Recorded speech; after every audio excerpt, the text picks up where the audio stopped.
Ya, halo, selamat siang Bapak Ibu. Selamat datang kembali di webinar serial Learning to Stop. Kali ini adalah sudah webinar yang ke-6. Terima kasih untuk Bapak Ibu yang sudah setia mengikuti kami dari webinar pertama sampai ke-6. Dan kami juga menyambut Bapak Ibu yang baru saja bergabung di webinar kali ini. Selamat datang. Webinar ini adalah webinar serial Learning to Stop yang diadakan dan diselenggarakan oleh Sekolah Atalia bekerja sama dengan Family First Indonesia.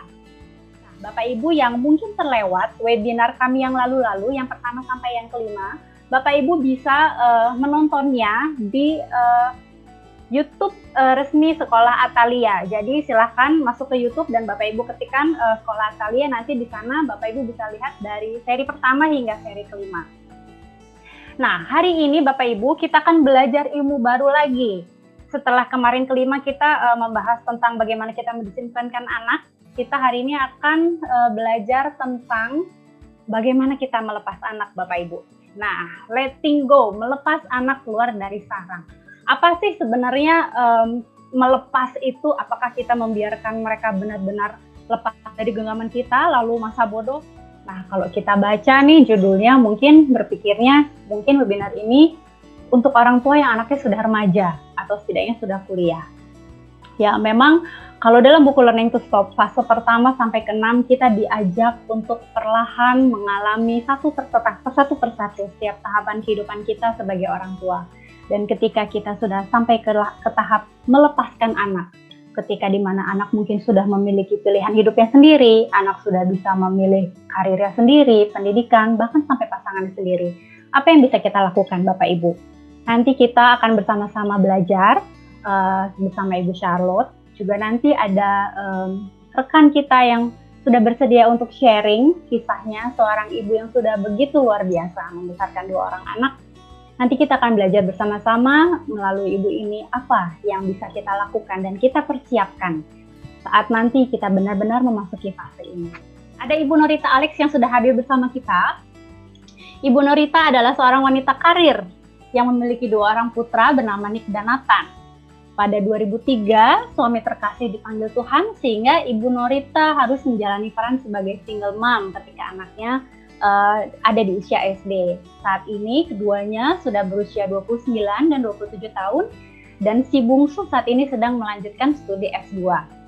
Selain kegiatan rutinnya sebagai wanita karir, Ibu Norita banyak terlibat dalam pelayanan gereja dan saat ini sedang mengikuti program CFP atau Certified Financial Planner. Lalu saya juga akan bacakan biografi pembicara kita pada siang hari ini, yaitu Ibu Charlotte Priyatna. Ibu Charlotte adalah pendiri Sekolah Atalia yang terletak di Serpong, Tangerang Selatan. Beliau telah berkecimpung di dunia pendidikan dan parenting selama 20 tahun. Dan bersama rekan sepelayanan di Yayasan Pendidikan Kristen Atalia Kilang, pada 2012, Ibu Charlotte mendirikan sekolah gratis untuk kalangan tidak mampu yang diberi nama Sekolah Pinus, yaitu pendidikan integral untuk semua. Nah, sekarang Ibu Norita sudah hadir. Oke, halo selamat siang Ibu Norita. Selamat siang Bu. Oke, Ibu Norita ini punya banyak kisah Bapak Ibu yang mungkin nanti bisa menjadi insight untuk kita semua. Apa yang bisa kita lakukan kalau Bapak Ibu belum mengalami fase ini, Ibu Norita sedang dan sudah melewati fase ini, kita bisa belajar dari kisah Ibu Norita. Silakan Ibu Norita, boleh di-sharingkan kisahnya. Selamat siang Bapak Ibu yang terkasih. Pertama-tama saya mengucapkan terima kasih atas kesempatan yang diberikan oleh Ibu Charlotte. Di dalam perjalanan hidup saya pada usia 39, suami saya dipanggil Tuhan dan sebelumnya mengalami sakit yang cukup panjang yaitu 7 tahun menderita liver cancer. Jadi anak-anak masih kecil sekali waktu saat itu dan pada waktu Michael meninggal itu yang paling besar baru usia 12 yaitu lulus SD dan yang kedua Nathan baru kelas 4 yaitu umur 10. Pada waktu Michael dipanggil Tuhan, itu buat saya itu ada satu kekhawatiran yang luar biasa besar. Saya takut sekali bahwa anak saya tidak bisa mendapat pendidikan yang baik. Saya khawatir sekali bahwa saya tidak bisa membesarkan mereka di dalam Tuhan. Dan karena kekhawatiran yang begitu besar, saya mempunyai satu paradigma mindset yang menurut saya kalau dipikir sekarang itu banyak yang salah. Tapi pada waktu saat saya menjalankan ya pasti saya anggap itu adalah yang benar. Jadi saya mengejar karir saya luar biasa. Saya menganggap bahwa saya harus mencukupkan anak saya di dalam hal pendidikan. Di dalam hal mereka harus sekolah ke luar negeri, mereka harus mendapat pendidikan yang terbaik. Dan kalau untuk iman, saya memaksakan mereka untuk harus ke gereja, pelayanan, sehingga pada waktu mereka masih SD, mereka itu kalau waktu udah Nicholas menginjak remaja, saya paksa mereka untuk ikut paduan suara. Pada saat itu mungkin mereka nggak suka paduan suara, tapi karena mereka masih kecil, mereka ikut aja. Karena saya juga mengancam mereka, kalau mereka nggak ikut paduan suara, mereka nggak boleh ikut makan keluar gitu ya. Jadi itu saya nggak sadar bahwa itu adalah di mata mereka, terutama di anak saya yang besar, itu adalah satu threatening yang membuat mereka bukan lebih cinta Tuhan, tapi lebih benci Tuhan. Terutama dia, waktu dia jauh dari Tuhan, anak saya yang besar itu, dia benci sekali dengan saya. Dan dia mengatakan bahwa mama itu munafik. Mama itu adalah orang yang aktif sekali di gereja, tapi apa yang mama kerjakan itu tidak sesuai dengan yang Tuhan ajarkan, yaitu kasih. Karena mama mengancam-ngancam kita. Itu baru terungkap setelah waktu dia sekolah di Amerika. Waktu dia kecil dia pasti diam-diam aja. Tapi perubahan sikapnya itu terjadi pada waktu dia sudah SMP. Dia mulai jauh dari saya, dia mulai alihkan hidupnya dengan games. Mungkin awal-awal enggak, dia mau dekat saya, tapi karena saya begitu sibuk bekerja, sehingga saya pulang juga udah capek sekali, kadang-kadang dia mencari perhatian. Jadi segala PR nggak dibuat, kemudian dia juga minta untuk besok project, dia baru ngomong udah jam 8 malam, sehingga saya kewalahan dan marah akhirnya. Nah, karena di dalam jenjang karir saya begitu bersyukur diberkati Tuhan, sehingga saya makin lama makin tinggi posisinya, dan dengan jabatan lebih tinggi pasti tanggung jawab lebih besar, lebih banyak menyita waktu. Nah, Sabtu dan Minggu saya khususkan untuk pelayanan, sehingga memang waktu ke anak-anak sangat sedikit.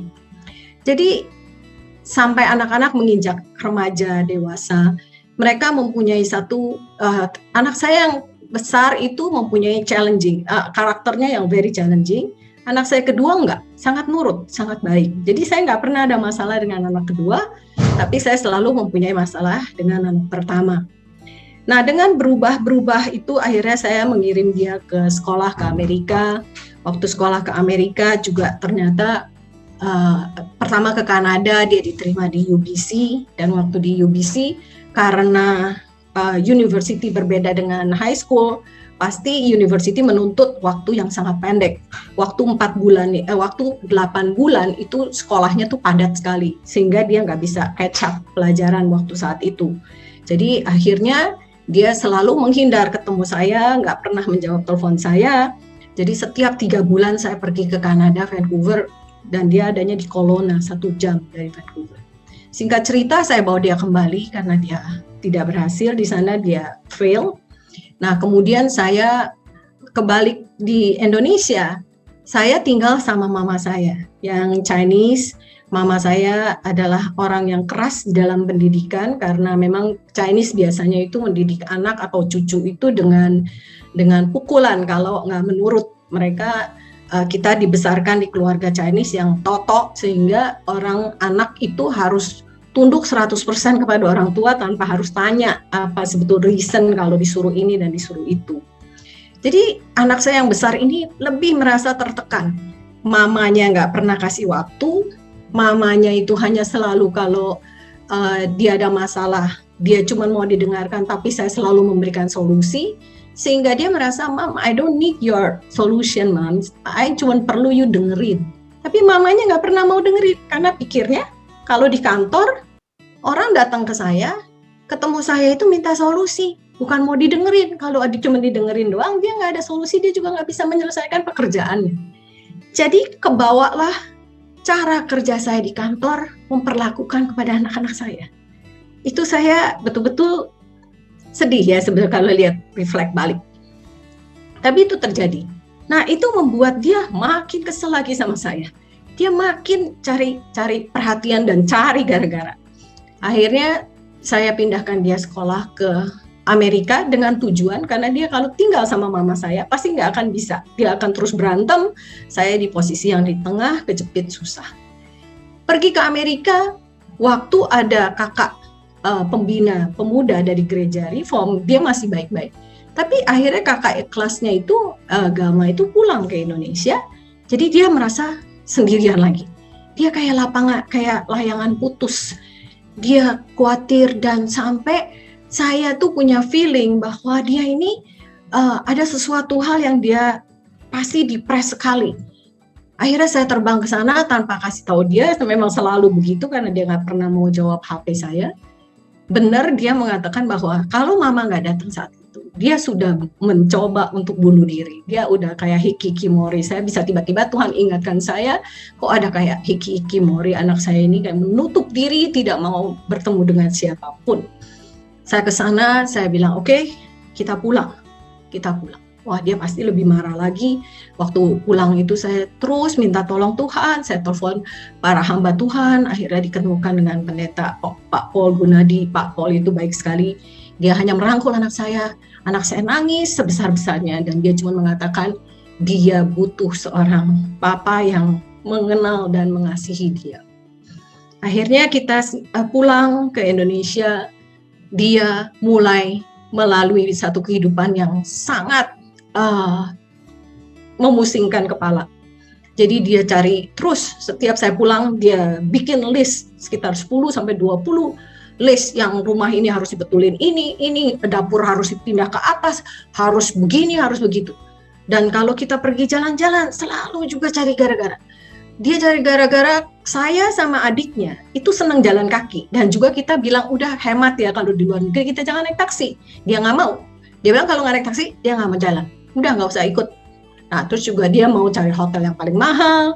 Kemudian hal-hal kecil itu membuat kita selalu nggak ada damai sejahtera. Berantem terus nggak ada habis-habis. Terus dia udah nggak mau ke gereja. Dia mengatakan nggak bisa lah, nggak bisa dah, nggak adalah Tuhan ini, nggak ada lama gitu.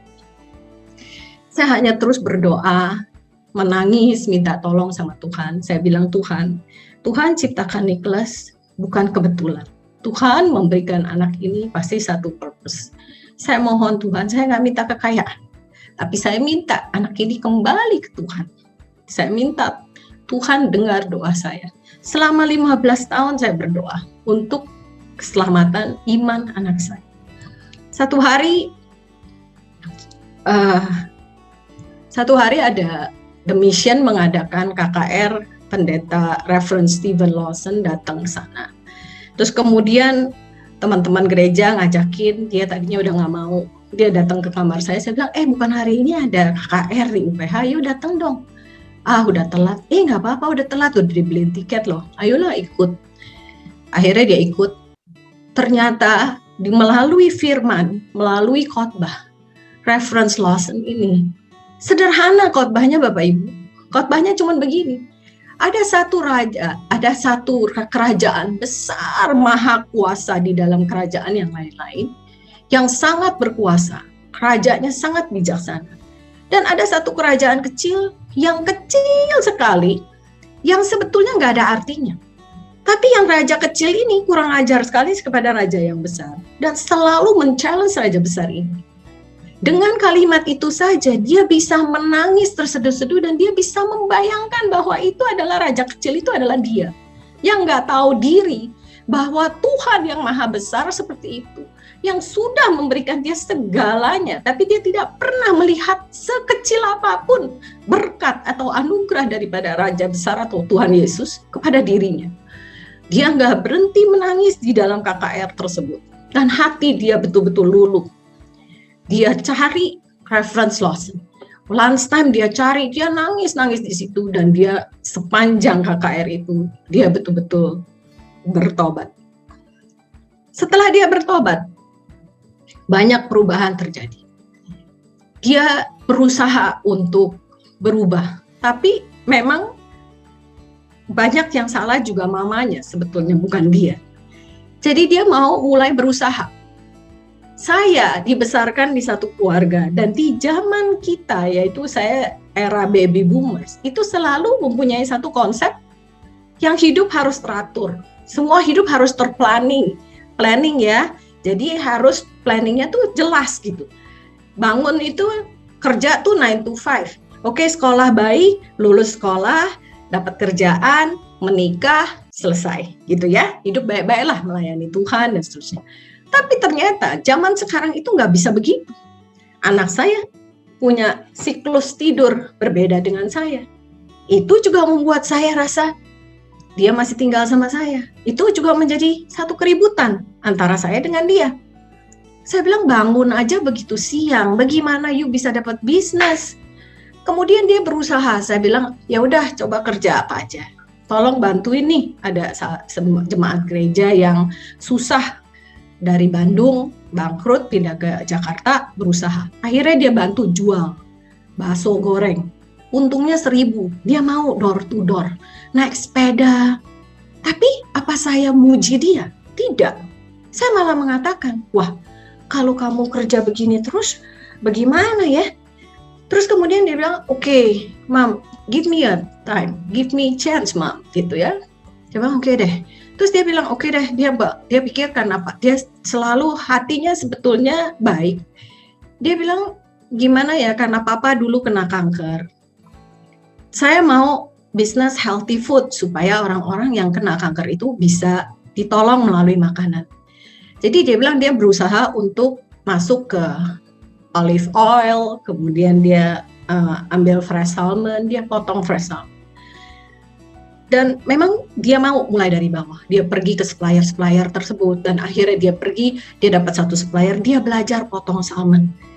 Tapi dia cuma bisa lakukan karena manual dia lakukan, seorang diri. Jadi dia hanya bisa memotong 1 salmon per 1 bulan. Saya mengatakan begini, kok, kalau kamu cuma potong 1 salmon 1 bulan, bagaimana kamu bisa menghidupkan diri kamu? Jangankan ngomong keluarga, diri kamu aja susah loh kok. Gimana hidup cuman potong 1 ekor sih? Bilang, you ngomong begitu, you menjatuhkan saya loh. You tuh betul-betul membuat saya itu rasa dirahkan. Banyak hal sekali yang sebenarnya memang saya nggak mengencourage dia, dan saya banyak hal yang saya masih berusaha tidak dari ujung sampai ujung, sampai saya bisa oke, dia punya uang tabungan dari angpau dia, dan dia sekarang udah kerja sedikit-sedikit ada untung, dia simpan. Saya bilang gini, uang nih mau diapain ya? Saya bilang, ya udah masukin ke itu aja, ke ori nih kebetulan ada. Saya maksa, pokoknya tiap hari itu ngomongin ori melulu. Akhirnya dia bilang, Mang, udahlah, saya juga nggak mau gitu. Akhirnya ada lagi kelas. Jadi setiap kali itu saya merasa bahwa, aduh kok susah sekali ya mau komunikasi sama anak ini. Jadi saya juga pikir-pikir lagi, dan saya sampai merasa bahwa, aduh Tuhan, kok saya begitu dominannya, begitu menguasainya, sehingga sampai anak itu kayak nggak dikasih kebebasan sedikit pun untuk bergerak. Nah, kemudian saya sampai pikir, terus akhirnya saya cerita sama Ibu Charlotte. Saya bilang, Bu, ini siapa yang salah ya? Kalau mau masuk kamar dia juga mesti sampai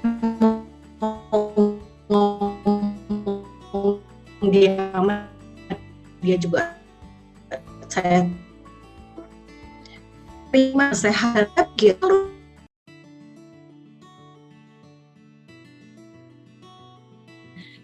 Dan saya rasa bahwa semua ini bukan satu kebetulan saya mendapat anak yang seperti ini. Karena Tuhan bukan hanya mau membentuk dia, tapi juga mau membentuk. Saya diingatkan oleh satu firman Tuhan, yaitu Yesaya 5:5 yang ke-8, ayat yang ke-8. Sebab rancanganku adalah rancanganmu.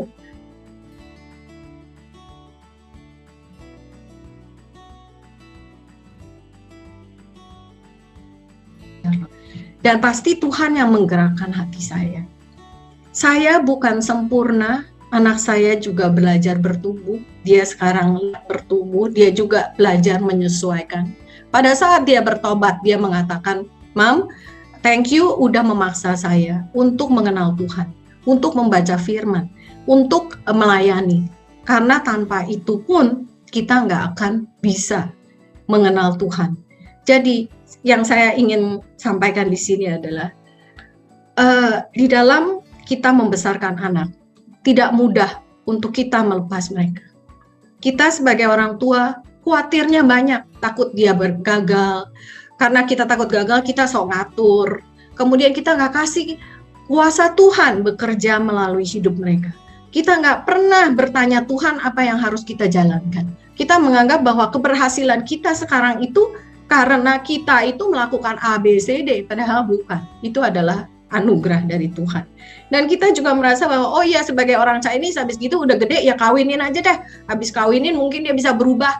Habis berubah ya udahlah mamanya lepas tugas nggak ada. Padahal enggak. Itu kita itu udah terlalu, kalau bukan dari diri kita atau Tuhan yang mengerubahkan kita tidak pernah sadar bahwa apa yang kita kerjakan itu sebetulnya mematahkan semangat anak kita, membuat mereka lebih jatuh.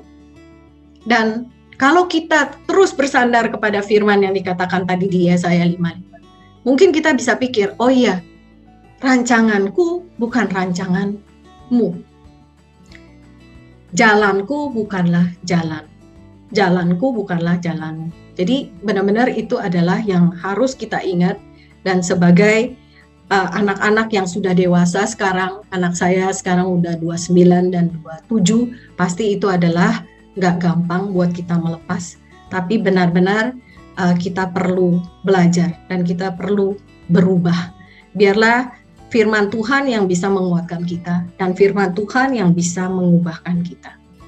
Soli Deo Gloria, biarlah kesaksian saya yang singkat ini bisa menjadi berkat buat Bapak Ibu yang mendengar. Terima kasih.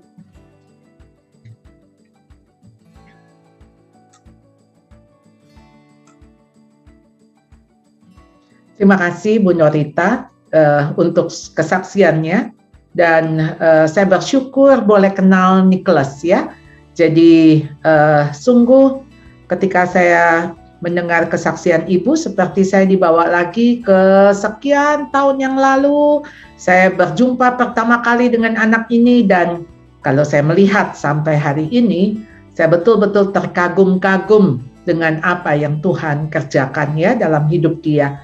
Dan sebetulnya ketika kita jadi orang tua ataupun kita jadi pembina, pembimbing, kita ini hanya rekan sekerja Tuhan ya. Karena Tuhanlah yang membimbing, yang memimpin, yang menuntun tangan anak-anak kita. Hari ini kita sudah sampai kepada bab 6, ya Bapak Ibu ya. Letting go, melepas anak keluar dari sarang. Sesuatu yang saya sendiri juga sedang alami, ya. Bagaimana sih melepas anak keluar dari sarang? Saya sudah jadi oma, punya cucu 1. Sebentar lagi anak saya menikah, yang kedua, dan nggak gampang ya, saya juga baru ngeh sih. Kemarin itu kami melihat lagi satu venue di mana anak saya bisa merit gitu ya, jadi kami itu sudah DP kepada satu tempat. Saya kok rasanya kepengen, ya udah nggak apa-apa deh yang ini aja gitu ya. Ini saya lagi pikir-pikir yang nikah siapa gitu ya, kok saya kayaknya masih cawe-cawe gitu ya, masih ayo deh. Kalau bisa ini kelihatannya nih ini urusan saya. Padahal harusnya ini udah urusan dia.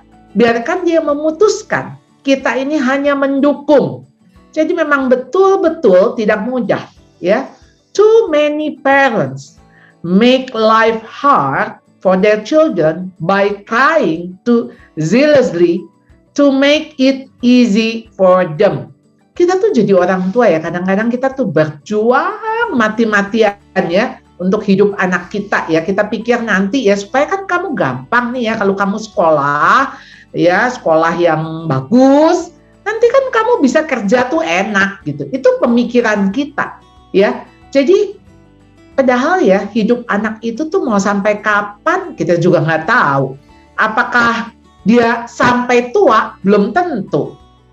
Kita tuh nggak melihat bahwa waktu yang now itu, waktu yang sekarang ini, itu adalah anugerah. Anugerah yang Tuhan berikan. Yang sehingga ayo dong, kita bikin hidup kita tentu bukan sembarangan. Bukan enak-enakan. Kita tetap tanggung jawab. Tapi karena kekhawatiran kita lah, gitu ya, yang sehingga kita too zealously itu, ya, kita tuh ngotot, ayo dong, kamu tuh harus begini, harus begitu. Yang ada, kita konflik sama anak. Ketika kita konflik, kita nggak pikir di akhir daripada relasi ini, apa yang terjadi? Kalau tadi kisah dari Bu Norita, boleh dikatakan berjuang mati-matian, ayo supaya anak ikut paduan suara, anak melayani. Tapi nggak pernah tanya, itu anak tahu nggak kenapa dia harus melayani? Senang nggak dia ikut paduan suara? Pokoknya bagi kita, ya nantikan supaya nanti dia besar, sudah terbiasa untuk melayani. Tapi waktu cara kita menekan dia, cara kita memaksa dia, itulah yang membuat dia punya konsep yang negatif tentang Tuhan dan tentang diri kita sendiri. Saya ingat sekali satu ayat, saudara, di dalam Ulangan 32 ayat yang ke-11 ya. Laksana Raja Wali menggoyang bangkitkan isi sarangnya, melayang-layang di atas anak-anaknya, mengembangkan sayapnya, menampung seekor, dan mendukungnya di atas kepaknya. Ada satu terjemahan dari BBI mengatakan gini, as an eagle teaching her young to make their flight. Bahasa Indonesia lebih menjelaskan, bagaimana burung Raja Wali ini harus menggoyang bangkitkan isi sarangnya. Digoyang-goyang itu sarangnya, supaya apa? Supaya anaknya keluar dari sarang. Untuk apa dia keluar dari sarang? Supaya anaknya bisa belajar terbang. Kalau mau terus di dalam sarang, kapan belajar terbangnya? Nah, waktu si anak mulai keluar dari sarang, apa yang dilakukan oleh si induk? Si induk ini akan melayang di atas anaknya. Saudara, kenapa di atas bukan di bawah? Kan kalau di bawah, dia kan bisa melindungi anaknya kalau jatuh. Kenapa dia di atas? Saudara, ini pemahaman saya ya. Karena begitu dia di atas anak-anaknya akan melihat induknya. Supaya si anak juga terbang naik. Tetapi si induk ini juga tahu bahwa si anak mungkin akan kelelahan. Mungkin kepakan sayap si anak akan melemah. Dan saat itulah dia akan mengembangkan sayapnya, menampung seekor, artinya dia akan ke bawah anaknya dan dia akan tampung. Dia mendukung di atas kepaknya. Dan apa yang dilakukan oleh induk ini, dia akan kembali kepakin lagi sayapnya supaya anak terbang lagi. Terbang lagi, kemudian si anak mulai turun lagi, dia akan tampung lagi seekor, dia mendukungnya dan akan dilepas lagi. Sampai si anak ini akan terbang melesat dan tidak lagi membutuhkan dukungan orang tuanya. Bukankah ini yang harus kita lakukan terhadap anak-anak kita? Jadi kapan Anda melepas anak? Sejak anak keluar dari kandungan Anda? Ketika anak mulai berjalan keluar pintu rumah? Apa Anda bilang, hati-hati, awas, jangan ke tetangga, nanti ketularan, main aja di rumah, ya? Nah, nanti di luar kotor. Atau anak pergi ke sekolah, Anda mulai mengatakan nanti ada teman yang jahat, hati-hati ya. Itu ibu gurunya kok jahat banget sih sama kamu.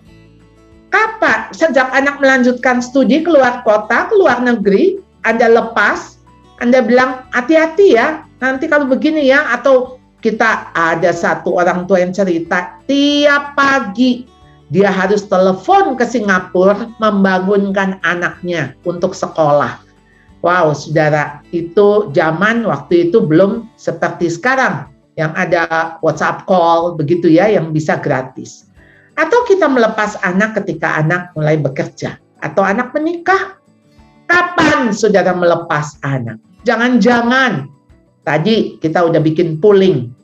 Udah menikah aja kita pingin anak-anak tetap tinggal sama kita. Anak cuma 1 atau 2 orang. Kita punya rumah besar, ada 5 tingkat. Saya ingat ketika saya pelayanan ke satu kota, rumah yang saya tinggalin, maksudnya yang saya menginap, itu persis rumah seberangnya itu ada 5 tingkat dan rumahnya besar sekali. Lalu Bapak majelis yang saya nginap di rumahnya mengatakan, Bu, asal Ibu tahu, itu tiap tingkat hidup anaknya. Jadi dia punya 4 anak, ya. Jadi tingkat pertama mungkin si oma opa, tapi tingkat kedua itu anak pertama, anak kedua, anak ketiga, anak keempat, semuanya ada di situ. Dan tiap anak ada di lantai yang berbeda. Wow, saya pikir ya, luar biasa sekali itu. Dan yang saya kagum anaknya kok mau gitu ya tinggal di sana begitu.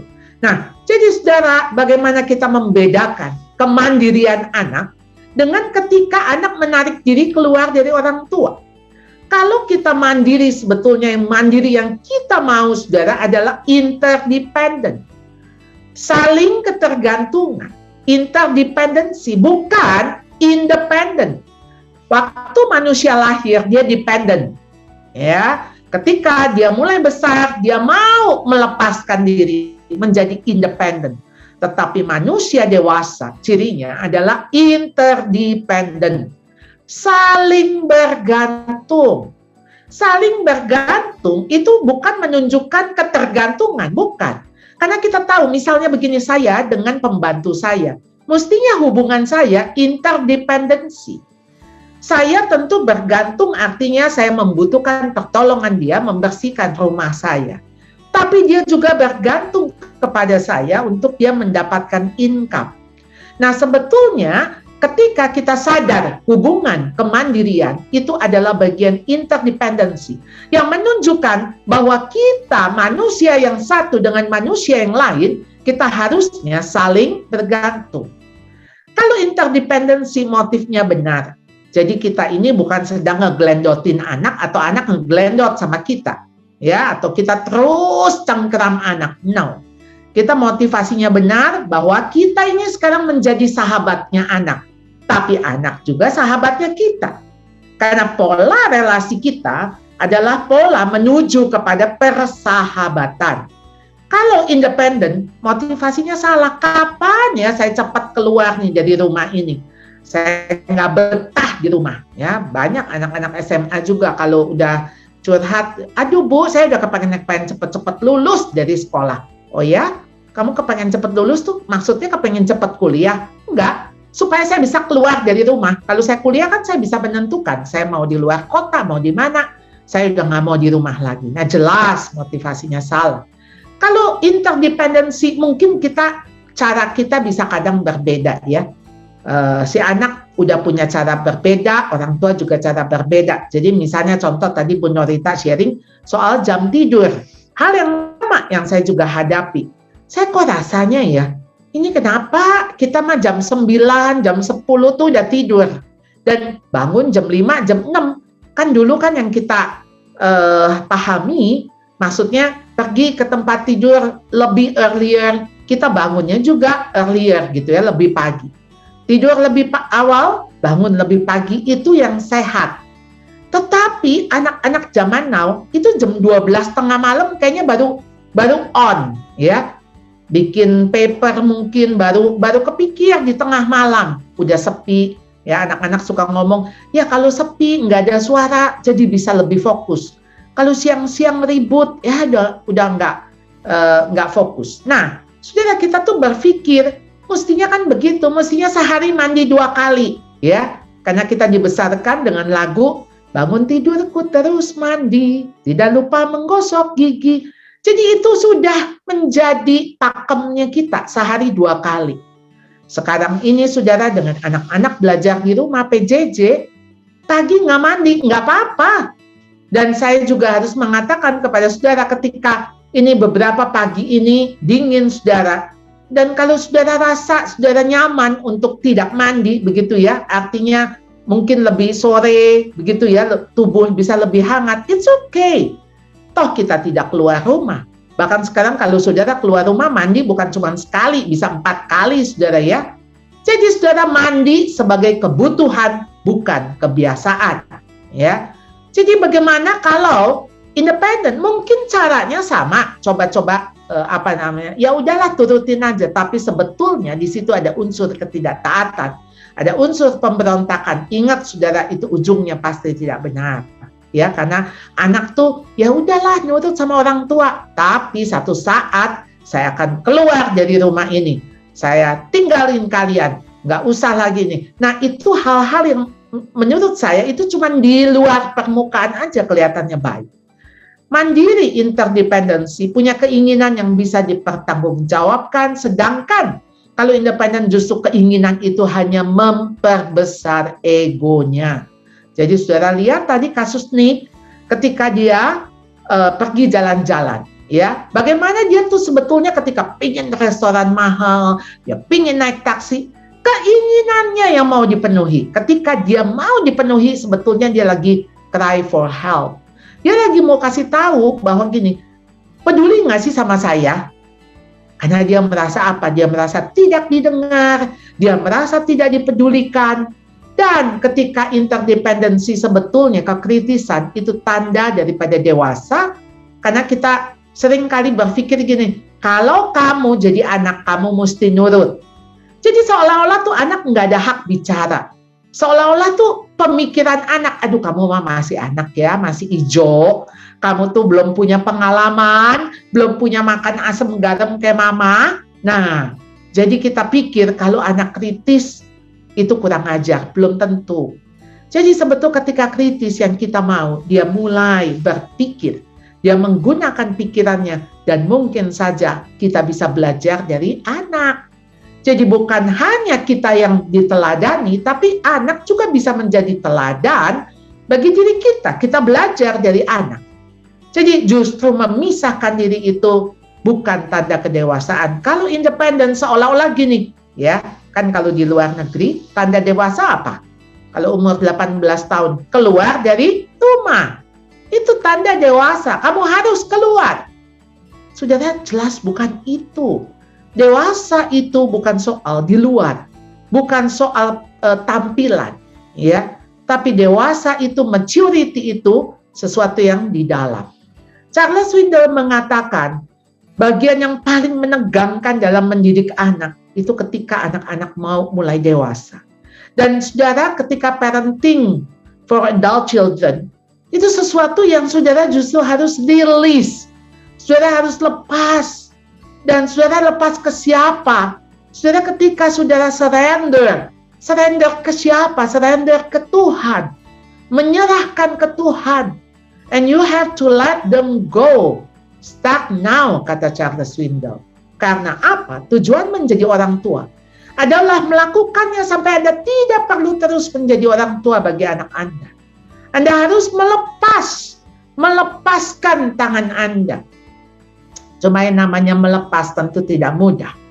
Saudara, Amsal 22 ayat 6 mengatakan, direct your children onto the right path. Ya, didiklah anakmu menurut jalan yang patut baginya. Saudara, onto the right path. And even when they are old, they will not turn from it. Saudara, ayo start children off on the way they should go. Jalan yang memang mereka harus jalani. Kadang-kadang kita tuh nggak siap ya untuk jalan, untuk pathway yang anak-anak kita tuh mesti jalanin. Kalau bisa jangan yang berduri, jangan jalan yang berliku-liku. Kalau bisa jalannya lurus, jalannya mulus. Kayak tadi Bu Norita bilang, ya udahlah, sekolah baik-baik, habis itu lulus, habis lulus kerja baik-baik.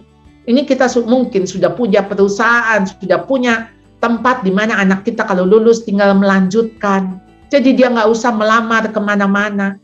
Lalu nanti kalau perlu kita udah kenalin ceweknya atau cowoknya, yang ke besannya kita kenal juga. Jadi sesama besan kita ya bisa sohib lah ya. Kalau bisa nanti mereka berkeluarga, punya anak happy ending. Itu apa ya? Itu pemikiran kita. Dan saya pikir, salah nggak? Ya nggak salah. Tetapi masalahnya nggak tepat.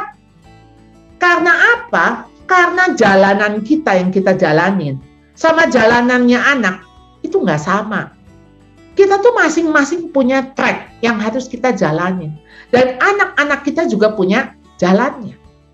We have to prepare the child for the path, not the path for the child. Tapi kan seringkali kita tuh udah gini, ya udahlah terusin nih papa punya toko. Ini kamu udah tinggal ongkang-ongkang kaki. Satu hari udah dapat 20 juta, ya. Ini toko papa tuh udah ramai sekali. Jadilah dia sekolah ke luar negeri, S1, S2. Akhirnya saya bukan mengecilkan jualan di toko, sama sekali tidak. Tapi saya mau bicara soal panggilan hidup. Apakah memang dia dipanggil hidup untuk dia jaga toko, untuk dia mengelola toko, untuk bisnis? Ataukah memang dia dipanggil Tuhan untuk melakukan sesuatu hal lain? Jadi kita akan mengatakan begini, saudara, ketika misalnya anak memilih jurusan antropologi, arkeologi, begitu. Apaan sih? Ngapain kerja begitu? Nggak dapat duit, aduh. Waktu anak-anak saya ke sekolah teologi, ada yang berkata begini, sayang ya, padahal dia pintar ya. Maksudnya? Iya, maksudnya kan dia pintar, dia bisa kuliah kedokteran gitu. Tapi kok dia jadi maksudnya sekolah teologi? Ya saya bilang kasihan amat ya kalau yang masuk ke sekolah teologi itu yang maksudnya gagal, nggak keterima di mana-mana. Lalu kita membayangkan ya, kita dengerin khotbah dari orang yang sebetulnya putus sekolah, nggak bisa diterima di mana-mana. Tetapi sekarang kita nggak melibatkan Tuhan yang menciptakan anak kita, yang memiliki anak kita, dan dia punya rencana atas hidup anak-anak kita. Dan tadi ayat yang Ibu Norita bacakan, wah jalannya Tuhan tuh sama jalannya kita tuh jauh, rancangan Tuhan tuh sama rancangan kita jauh, pikirannya Tuhan sama pikiran kita tuh jauh, pikiran kita sempit, pikiran kita terbatas. Kita cuma pikir kalau gagal di awal, pasti gagal di tengah, pasti gagal di akhir. Wow, Tuhan itu luar biasa, saudara. Ada orang yang hidupnya amburadul, tapi Tuhan pakai luar biasa. Jadi, ayolah, ya, kita mau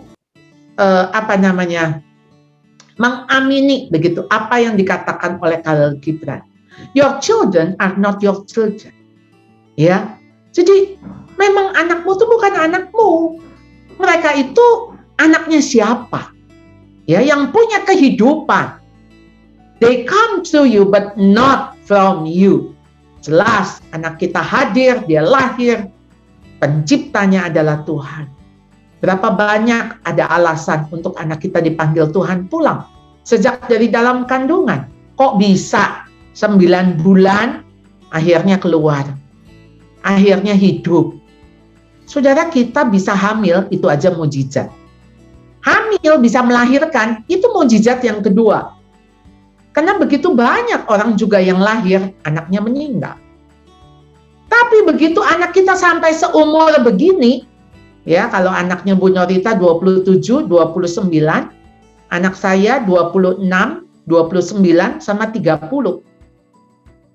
Kalau anak saya bisa sampai hari ini, ya, karena anak saya juga ada yang ketabrak mobil, ya, waktu umur 2 tahun tuh yang paling kecil, ya Tuhan belum panggil, memang dia masih hidup sampai sekarang ini, ya karena ada rencana Tuhan dalam hidupnya. Jadi saudara, ayolah ya, Anda itu cuma busur. Yang apa saudara? Busur yang Anda harus melepaskan anak-anak panah kehidupan ini. Jadi anak panah itu saudara, mesti saudara lepas. Saudara bagaimana kalau saudara mau terus genggam anak panah itu? Dia harus dilepaskan menuju sasaran. Ada satu titik yang dia harus tuju untuk anak panah ini melesat dengan kuat, ya, melesat dengan cepat, dengan tepat kepada sasaran. Kalau kita busur ini nggak mau direntang oleh tangan sang pemanah, karena siapakah sang pemanah itu adalah Tuhan, dan busur ini nggak mau meliuk, ya, meliukkan, meliuk tuh berarti di stretch. Ya, kita tuh di stretch sama Tuhan, saudara, untuk kita bisa melepaskan anak panah itu. Jadi mari kita rekan seperjalanan anak, tapi kita punya batas waktu. Ya, ingat, satu tangan kita juga pegang tangan Tuhan. Tapi satu hari nanti kita akan mempertemukan tangan anak kita untuk memegang tangan Tuhan. Tuhan Yesus yang menuntun tangan anak kita.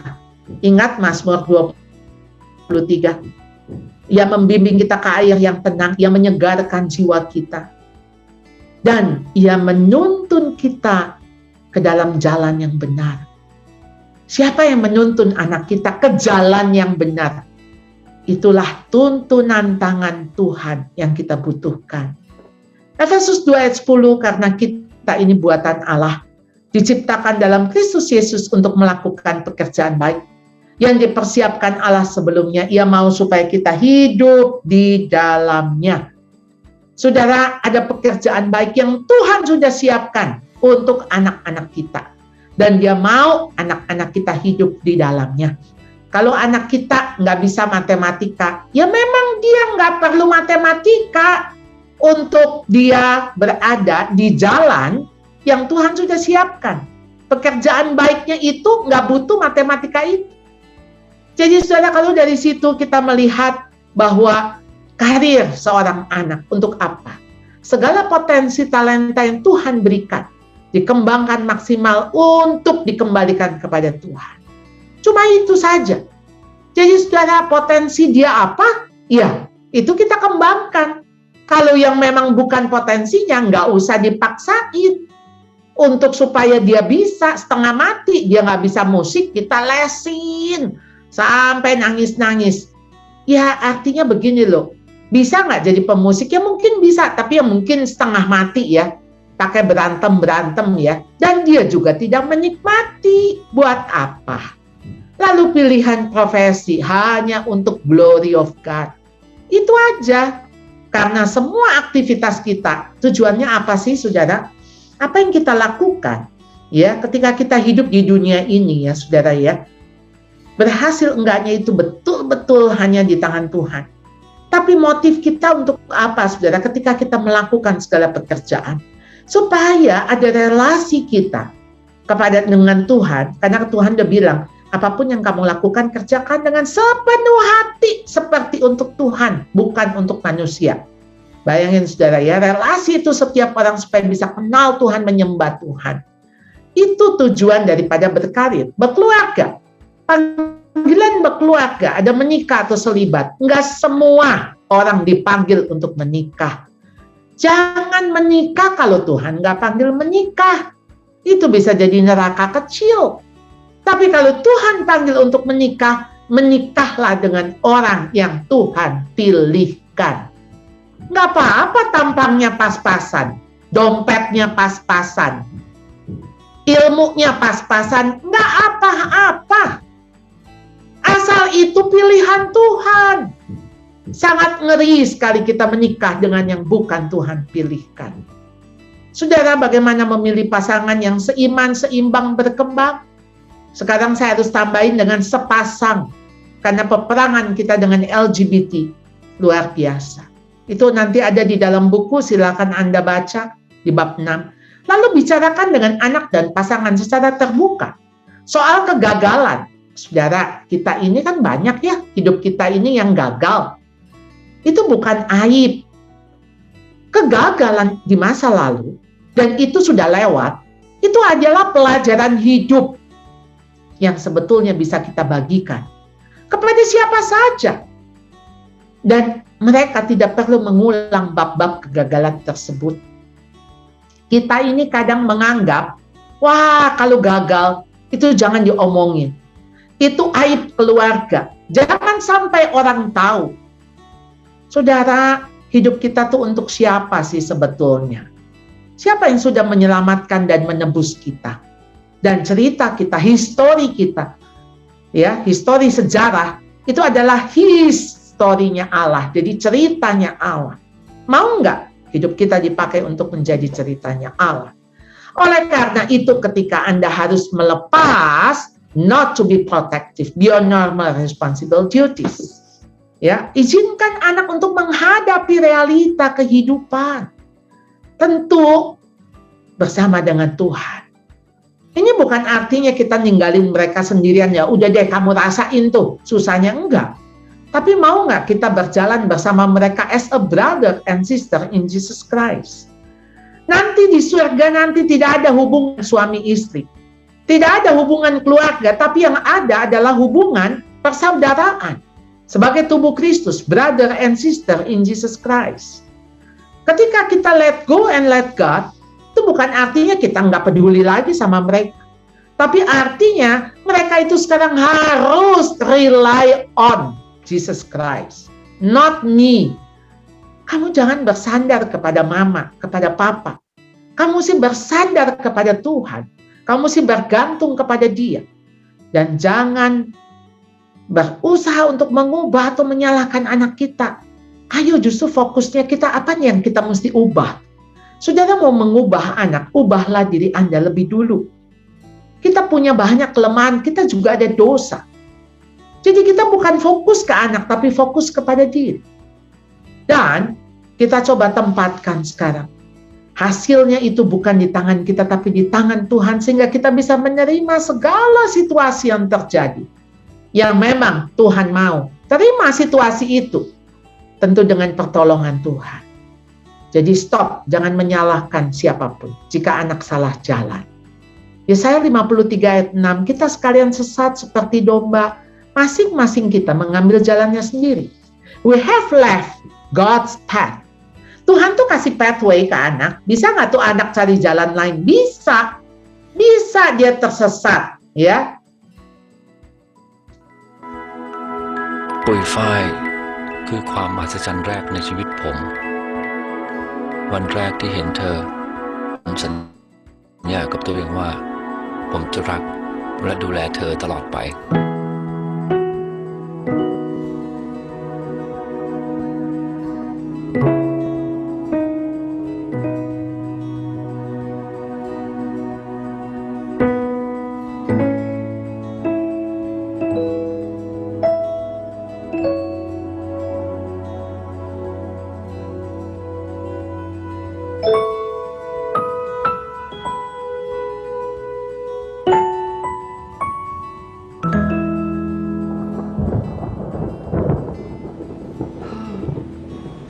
ลูกท้อง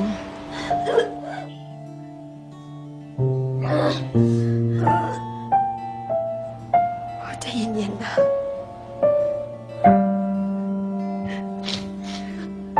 พ่อ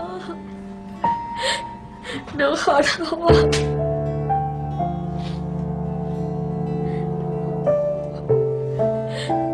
หนูขอโทษ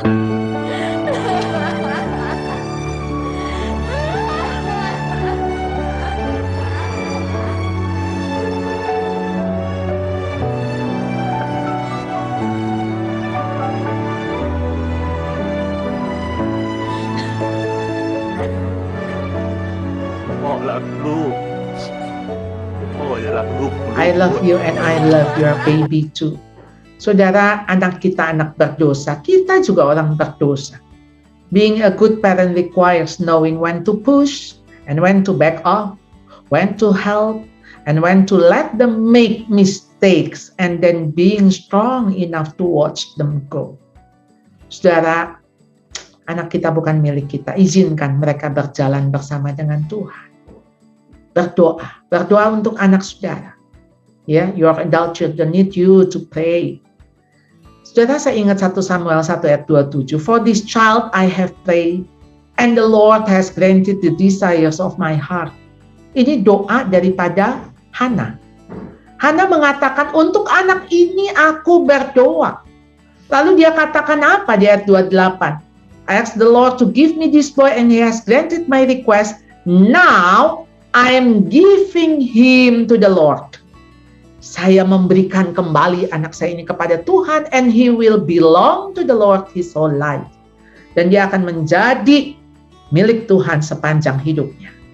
Dan inilah yang diserahkan Hana, yaitu Samuel, menjadi hamba Tuhan seumur hidupnya. Saudara, dunia sedang menarik anak-anak masuk ke dalam cengkraman tangannya.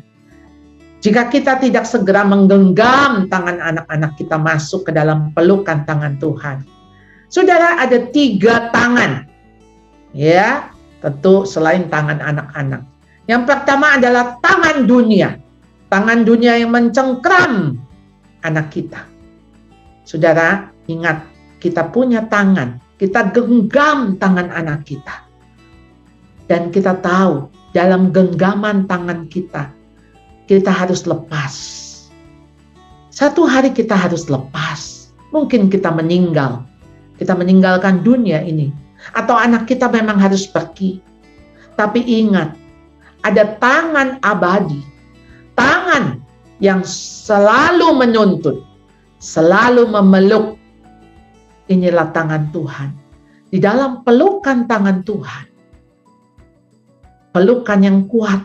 Pelukan yang hangat.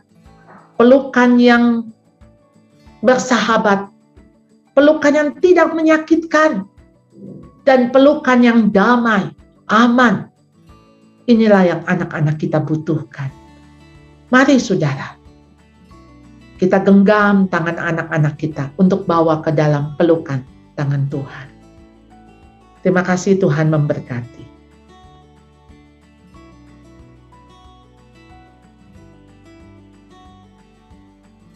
Oke, terima kasih Ibu Charlotte untuk sharingnya. Juga terima kasih untuk videonya yang cukup membuat saya agak berbes nyeri tadi. Ya, Bapak Ibu, pada akhirnya kita harus menyadari bahwa proses parenting ini memang tidak selamanya tentang anak, tapi justru tentang kita. Bagaimana kita berproses, bagaimana kita menyelesaikan setiap tahapan kehidupan kita, sampai akhirnya kita nanti akan melepaskan anak-anak kita untuk berjalan bersama Tuhan. Oke, Bapak Ibu, kita akan masuk ke dalam sesi tanya jawab. Sudah ada beberapa pertanyaan yang masuk kepada kami. Ibu Charlotte, ada pertanyaan tentang bagaimana kita sebagai orang tua mengomunikasikan. Kan tadi Ibu bilang bahwa anak itu interdependent, itu salah satunya dia sudah mulai kritis begitu ya Bu ya. Jadi kalau kita beritahu sesuatu, dia mungkin akan mengajak berdiskusi gitu ya. Nah, ini ada satu kasus, seorang ibu, anaknya usia 15 tahun, berarti mungkin usia SMP begitu. Nah, sudah mulai deket sama anak perempuan, jadi anak laki-laki. Cuma ternyata anak perempuan ini punya background keluarga yang kurang baik begitu. Jadi pergaulannya juga kurang baik. Nah, di satu sisi orang tua ini khawatir, nanti anak saya ini tertarik ke pergaulan yang tidak baik. Bagaimana mengomunikasikan ini. Jadi kan kita memang nggak boleh bilang, kamu nggak boleh temenan sama dia. Pada akhirnya kan anak kita nanti malah akan bela temannya itu ya Bu ya. Nah, bagaimana menghadapi anak yang sudah sering berargumentasi dengan orang tuanya dan sudah menganggap bahwa hal-hal rohani itu membosankan dan sudah kuno. Silahkan Bu.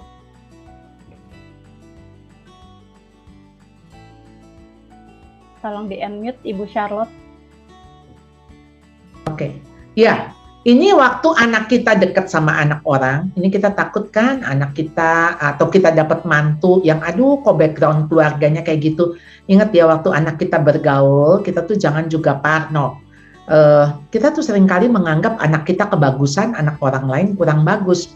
Jadi kita tuh kayaknya harus pilih bibit, bebet, bobot gitu ya. Nah, saudara, ketika dia bergaul, tentu saja kita harus mengatakan dia boleh bergaul dengan siapa saja. Oke? Karena nggak boleh pilih-pilih teman. Tetapi kalau kamu bersahabat, ya, artinya kalau kamu mau jadikan dia sahabat, teman dekat, nah ini yang kalau kamu nggak bisa mempengaruhi dia, berarti kamu akan dipengaruhi. Jadi syaratnya apa? Kalau kamu mau berteman dengan dia, kamu mesti menolong dia untuk jadi lebih baik. Kalau kamu nggak bisa menolong dia jadi lebih baik jangan. Karena nanti kamu yang keikut. Jadi sekarang soal pertemanan, kita nggak membatasi siapapun boleh menjadi teman. Tapi kalau jadi sahabat, ya, firman Tuhan juga mengatakan pergaulan yang buruk merusak kebiasaan yang baik. Yang artinya kalau kita terus-menerus dengan dia, tapi kita dipengaruhi bukan mempengaruhi. Nah akhirnya kan jadi jeleknya kan nambah gitu ya. Mendingan juga kalau kamu mau berteman dengan dia, kamu harus bawa dia. Kamu harus tarik dia untuk jadi lebih baik. Itu sih ya. Next. Oke, kalau pada kenyataannya bahwa ternyata anaknya justru yang tertarik, apakah kita bisa bilang bahwa nggak boleh temenan lagi, Bu? Atau bagaimana? Kalau dia tertarik, dia lebih buruk, wah jadi ikut-ikutan. Menurut saya, yang Anda lakukan, Anda harus memenangkan hatinya. Kalau Anda justru marah, Anda justru jutek dengan nih anak, lalu temen ceweknya itu jauh lebih manis, aduh sorry ya, gara-gara gue ya, lo jadi omelin nyokap lo ya, aduh sorry ya. Sekarang saya tanya, itu anak saudara jadi tambah cinta ke si cewek itu kan? Jadi kepada Anda justru makin jauh. Nah Anda di sini harus lebih baik dari cewek itu. Yang artinya untuk bisa menarik hatinya lagi. Untuk supaya si hati anak yang tadinya ada ke si cewek, ke teman perempuannya itu, bagaimana dia bisa kembali beralih kepada hati Anda. Nah Anda harus apa ya? Harus berupaya bagaimana caranya bisa mengambil hatinya. Dengan cara Anda mengalah untuk bisa memenangkan hatinya. Ya, next. Oke, berarti memang kita yang harus pelan-pelan ya Bu ya. Sampai mungkin pada suatu titik anak ini nanti akan sadar sendiri dan akan kembali kepada kita. Ya, kita doakan. Kita doakan. Ya. Iya. Oke Bu. Ini ada pertanyaan berikutnya tentang pemilihan sekolah Bu. Jadi kalau anak sudah usia SMP ke SMA itu kan sebenarnya kita memperbolehkan anak untuk memilih sekolahnya sendiri ya Bu ya. Maksudnya kita kasih dia pilihan apakah mau pindah sekolah atau mau stay atau apa begitu. Nah, ini ada case bahwa orang tuanya ini ingin memindahkan anaknya ke sekolah negeri. Nah, tadinya anaknya kan oke, nggak apa-apa. Tapi ketika ditanya lagi, ternyata dia ada kekhawatiran karena menganggap dirinya sebagai minoritas, takutnya nanti diganggu atau dibully dan lain sebagainya. Nah, orang tuanya ini berusaha memahami bahwa ya nanti dimanapun kamu mungkin akan mengalami itu. Apakah tindakan ini tepat dengan tetap memberi dorongan ke anaknya untuk pindah sekolah, atau kita dengarkan anak ini dan menyerahkan ya udah kamu mau stay atau mau pindah terserah kamu. Itu gimana Bu diskusinya? Waktu anak TK 100% keputusan di orang tua, anak 0. Begitu SD anak mungkin 25, kita 75. Begitu SMP, anak 50%, kita 50%. Begitu anak SMA, anak 75%, kita 25%. Begitu kuliah 100% anak. Kita boleh punya pendapat. Misalnya, ya gimana kalau kamu ke sekolah negeri, toh kamu juga latihan, beradaptasi. Tapi menurut saya, anak punya 75% bagian dia, yang dia mengatakan kesanggupan dia. Artinya begini, yang ngejalanin itu siapa? Si anak. Jangan lagi kita yang dominan untuk membuat keputusan. Kecuali kita mengatakan begini, ini mama papa udah bangkrut. Nggak ada biaya lain untuk bisa memasukkan kamu ke sekolah swasta. Mama cuma bisa ke sekolah yang gratis. Kecuali kamu berupaya, kamu dapat beasiswa. Yang artinya biaya itu artinya udah sekarang kita harus sadarin dia memang nggak ada biaya. Sehingga dia tahu bahwa itu bukan pilihan. Jadi kalau kita masih ada pilihan, pilihan itu harus dibuat oleh si anak. Karena si anak yang ngejalanin. Dan ketika tentu begini, misalnya dia pilih malah sekolah yang mahal, ya kita tinggal bilang, mohon maaf, kalau mama papa ada uang sih, boleh-boleh aja, tapi sekarang uangnya terbatas. Jadi kamu hanya bisa sekolah di tempat ini misalnya. Tapi mama papa akan usahakan. Saudara toh sampai anak kuliah nanti. Saya pikir mau nggak mau juga terbiasa. Saya ada di dalam sekolah swasta yang sangat disiplin. Waktu saya ke sekolah negeri, kuliah di sekolah negeri, saya nggak betah sekali karena budaya yang berbeda. Tapi toh mau tidak mau, saya harus adjust. Dan bisa juga adjust gitu ya. Ketika harus berhadapan. Jadi Anda nggak usah khawatirkan. Yang artinya anggapnya begini, ini kan latihan. Aduh, kalau anggap latihan, kalau anaknya mau, ya nanti juga otomatis bisa kok, kira-kira begitulah. Tapi yang penting anak ini bertanggung jawab. Next.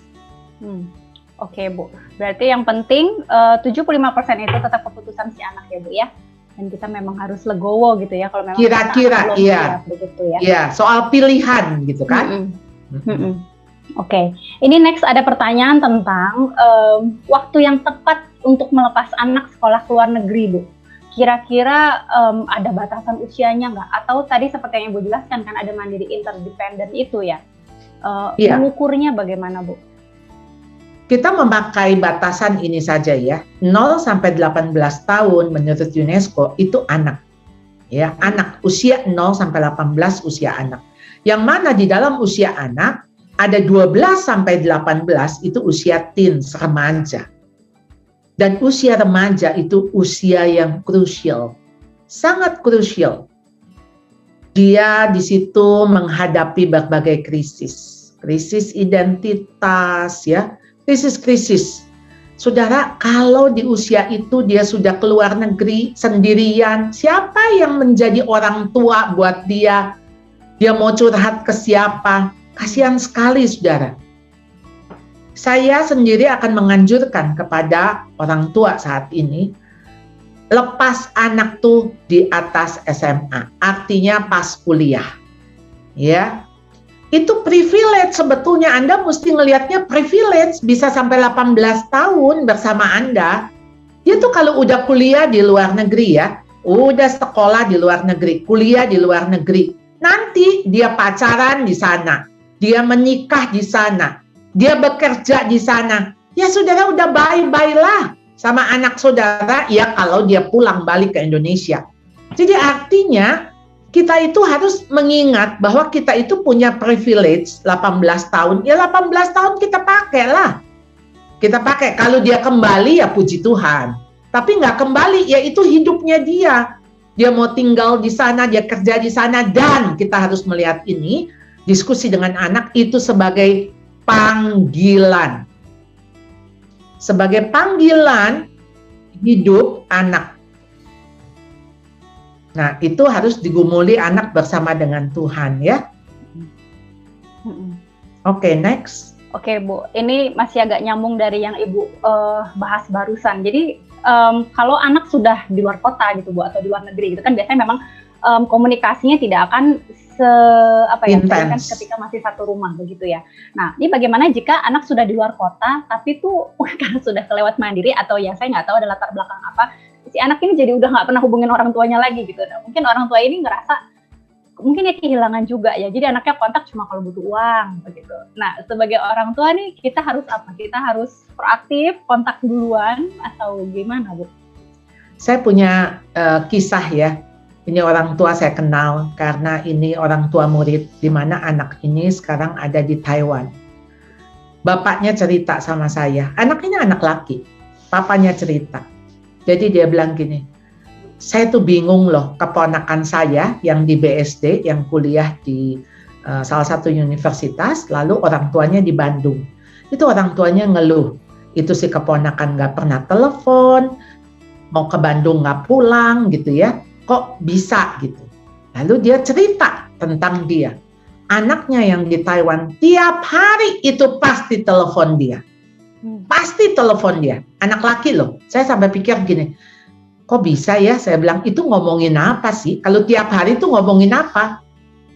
Ya apa aja Bu. Dia makan apa? Dia ketemu siapa? Tadi dia belajar apa? Oh, itu semenjak dia di Taiwan? Enggak. Jadi rupanya, ini si ayahnya cerita, itu sudah menjadi kebiasaan sejak kecil. Papanya itu kan kerja di luar kota, maksudnya bukan di luar kota lah, di Bekasi gitu, maksudnya cukup jauh. Jadi pulang ke rumah itu pasti malam ya, jam 7, jam 8 mungkin baru sampai rumah. Dan si papa itu membiasakan diri untuk bicara dengan anak, untuk ngobrol. Jadi rupanya ngobrol yang tiap hari dilakukan sebelum anak ini keluar negeri, itu sekarang si anak menjadi miss, menjadi hilang momen-momen itu, dan si anaklah yang menghubungi. Sampai saya langsung bilang gini, ya ampun, itu ternyata tabungannya Bapak ya, tabungan. Jadi kita itu harus punya tabungan relasi. Jadi kalau anak di dekat kita, jangan kita pikir dia pasti dekat, belum tentu. Satu rumah tapi nggak pernah ngobrol, kita nggak pernah curhat. Dan ketika anak ini berada jauh, pasti dia akan miss dengan kita.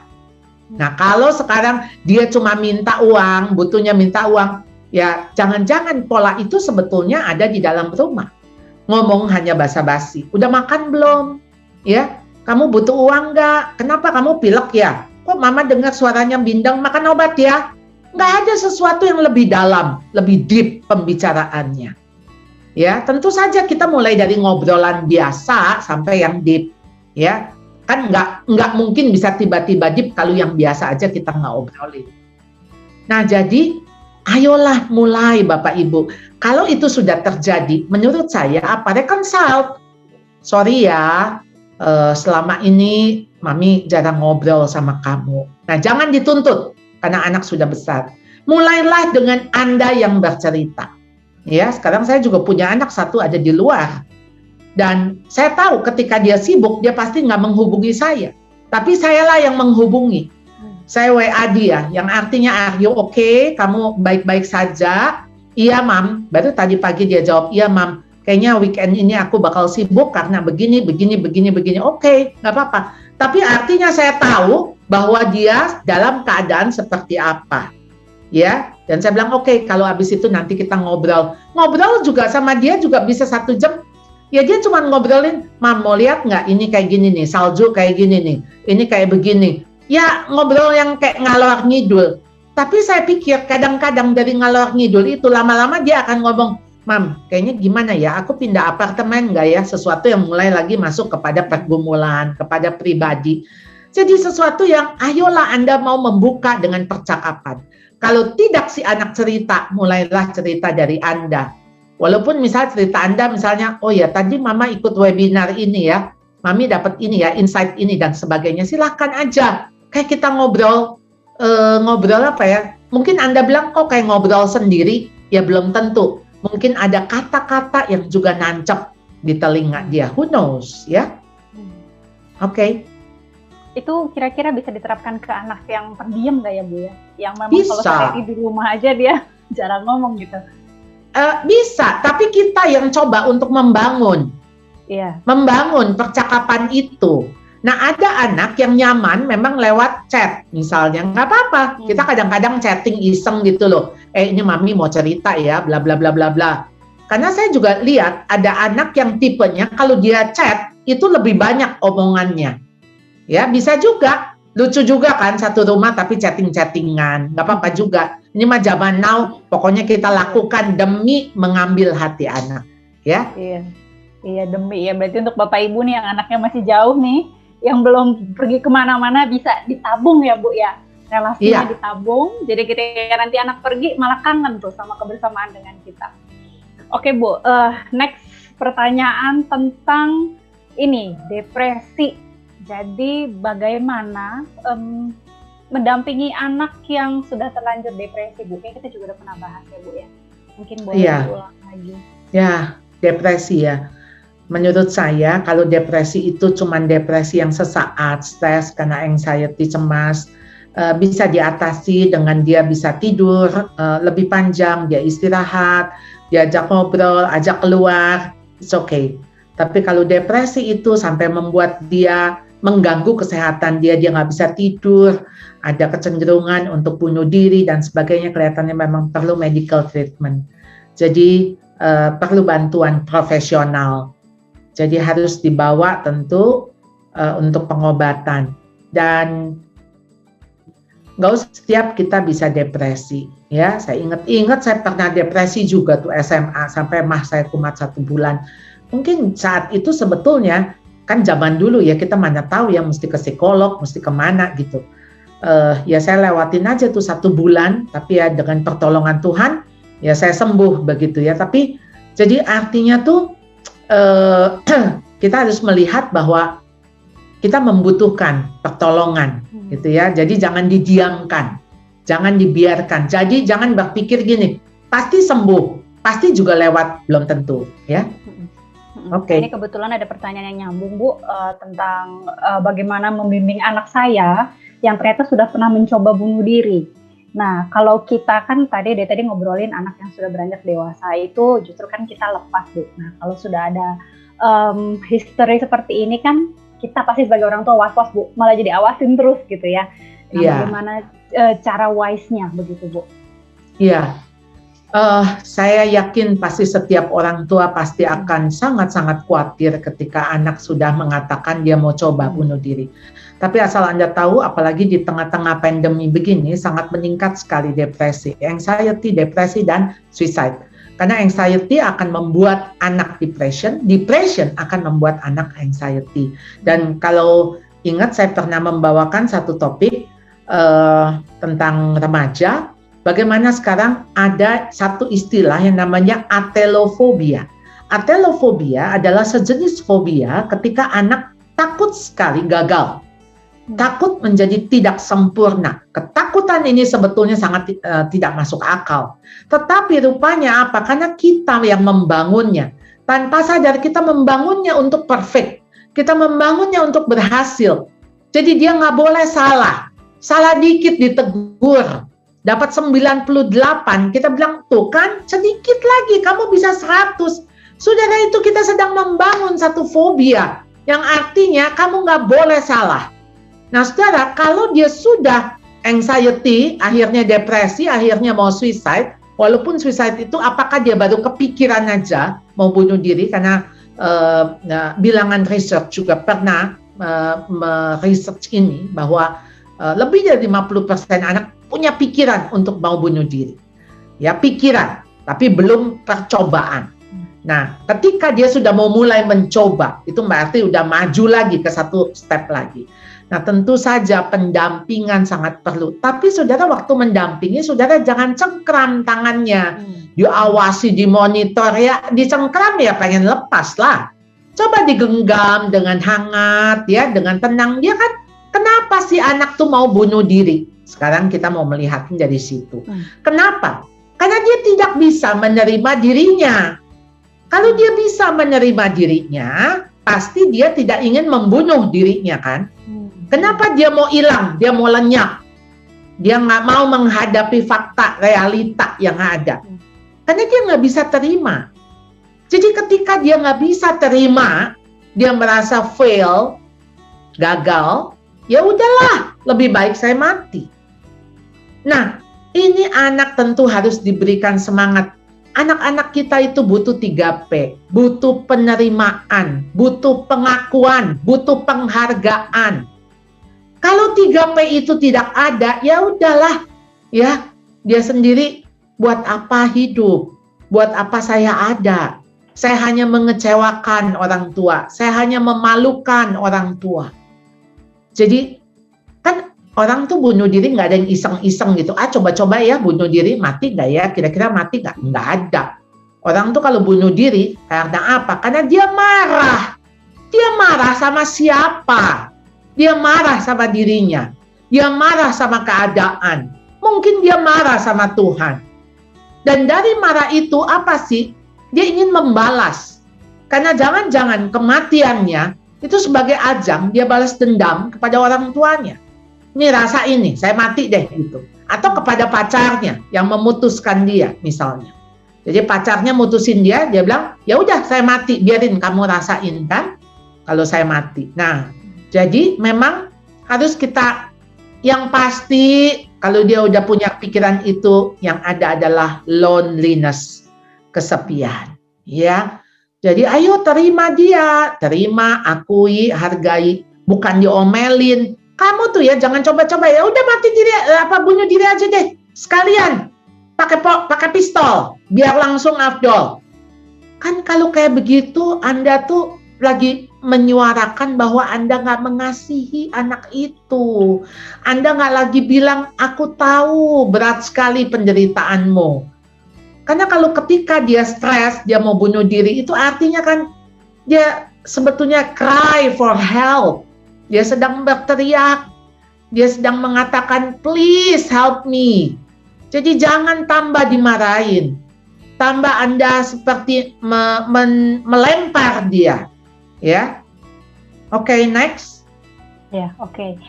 Masih ada 2 pertanyaan lagi nih, Bu Charlotte, Bapak Ibu peserta webinar. Kita perpanjang sekitar 10 menit ya untuk menghabiskan pertanyaan yang masuk, karena ini cukup seru sih isunya, Bu. Ini ada pertanyaan tentang LGBT, Bu. Karena kan kita semua sudah tahu ya kalau isu ini semakin marak begitu dan ada di sekitar kita. Nah, ketika kita ingin melepas anak-anak kita, Bu, bagaimana indikatornya ya? Jadi si ibu ini sih bertanya, apakah tunggu sampai dia punya pasangan, jadi udah pasti nih dia nggak akan melenceng, atau bagaimana ya? Jadi kan pasti ada kekhawatiran, apalagi kalau melepas dia ke luar negeri, waduh nanti kalau dia kebawa pergaulan, bagaimana? Nah itu melepasnya bagaimana, Bu? Saudara, pokoknya selama kita masih hidup, kita masih bisa khawatir, dan itu normal. Oke? Tapi khawatir itu cuman boleh sampai batas saya khawatir titik, habis itu. Kalaupun Anda khawatir, apa yang Anda harus lakukan? Anda harus berdoa.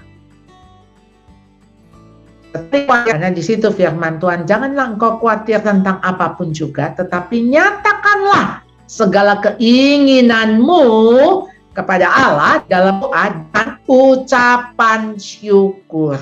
Karena bersyukur itu membuat kita tentang. Jadi jika Anda khawatir, ya yang tadi saya bilang sangat normal, human, ya, it's a human, manusia bisa khawatir. Karena kita sangat terbatas ya. Kita tuh ngelihat apa kita bisa, aduh gimana kalau ini anak saya. Nah, tetapi langsung berdoa. Nah, sekarang untuk kita anticipate itu, kita harus apa sih yang kita lakukan? Nah, kita harus kasih tahu anak kita laki. Dia laki. Tuhan mau kamu jadi laki-laki. Dan laki-laki yang Tuhan kehendaki adalah laki-laki yang nanti satu hari, kalau Tuhan panggil kamu untuk menikah, berarti kamu akan menjadi suami. Suami dari seorang istri. Istri yang adalah perempuan. Karena itu desainnya Tuhan. Desainnya Tuhan, laki dan perempuan.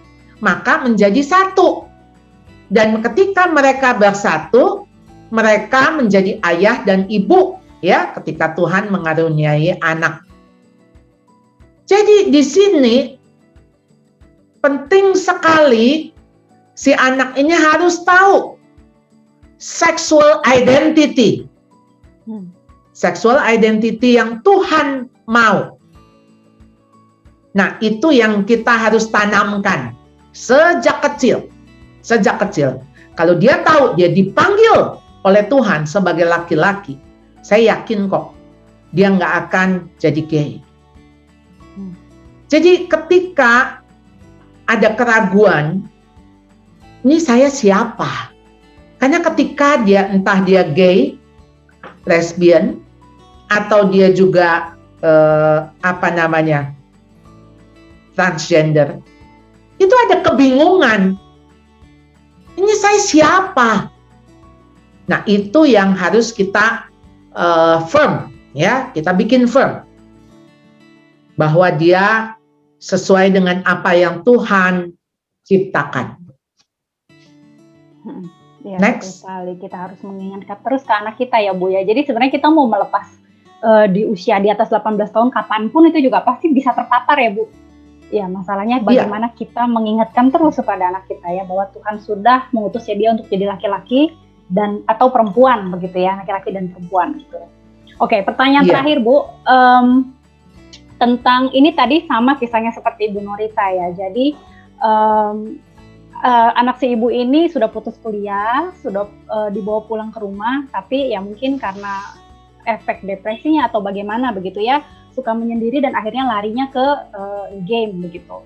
Nah, bagaimana membimbing anak ini Bu untuk pada akhirnya dia bisa kembali ke ke tracknya dia gitu. Iya, memang ketika anak-anak kita kesepian, dia pasti lari kepada satu komunitas yang memberikan dia pengakuan. Game itu kan akan membuat merasa, apalagi kalau dia bisa menang gitu ya, kayaknya hebat ya, pengakuan, penghargaan.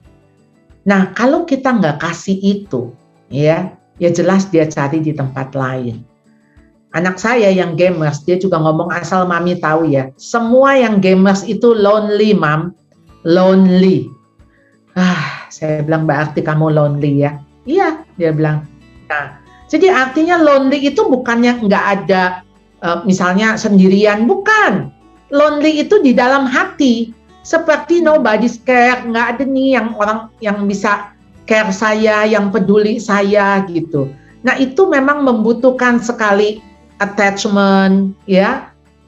Kita terus berdoa supaya paling tidak, walaupun kita terbatas ya sebagai orang tua, tapi kalau Anda dengan kerendahan hati Anda mau datang kepada anak dan Anda mengatakan, please forgive me ya, my son, my daughter, ya pasti kami punya salah ya, punya salah walaupun kita nggak sadar ya, tapi kita minta maaf.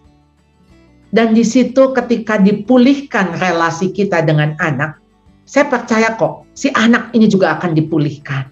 Dipulihkan, dia punya harga dirinya, dia punya jati diri, dan Tuhan akan terus memakai anak ini menjadi seperti yang kita nggak tahu nih ujungnya di mana. Kan kita nggak tahu masa depan anak kita seperti apa dan bagaimana. Tapi secara iman kita tahu Tuhan itu sudah hadir di masa depan anak kita.